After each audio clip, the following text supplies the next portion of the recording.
Sa ika-43 taong anibersaryo ng Special Action Force ay buong pagmamalaking ipinagdiriwang bilang pagkilala hindi lamang sa mga tagumpay nito, kundi pati na rin sa mayamang kasaysayan, katapangan, at tapat na paglilingkod ng patuloy na humuhubog sa kinikilalang unit na ito. Sa loob ng 43 taon, nananatiling isa ang SAF sa mga pangunahing operational units ng Philippine National Police na ginagabayan ng disiplina, profesionalismo, sakripisyo at walang patid na dedikasyon sa pagprotekta sa sambayanang Pilipino. Sa bawat hamon ng operasyon, patuloy na pinakita ng SAF troopers ang katapangan, tibay ng loob at kahusayan sa pagtupad ng tungkulin.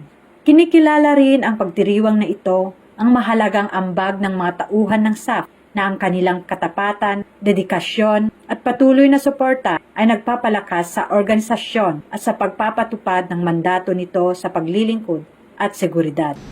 They are living testament to the word, service, and sacrifice.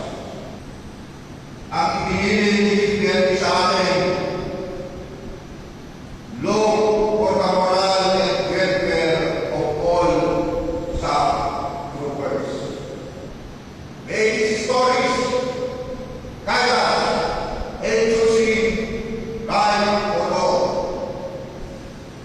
To the men and women of the Special Action Force, our families, our stakeholders, workers and troopers, both active and retired, happy 43rd anniversary. May the force be with us always.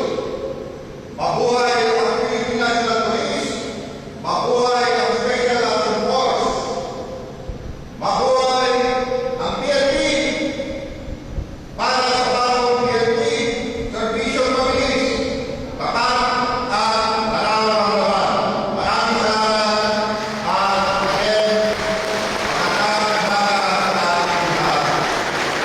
Sa paggunita sa mahalagang yugto na ito, na ipapaalala sa atin na ang bawat tagumpay ng SAF ay bunga ng pagkakaisa, sakripisyo at hindi matitinag na diwa ng paglilingkod.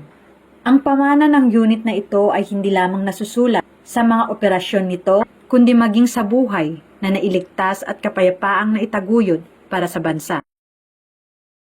At mula dito sa tahanan ng inyong tagaligtas, ang Special Action Force. Ako si Patrolwoman Gloria Di Balawag, nagbabalita para sa Police News Network.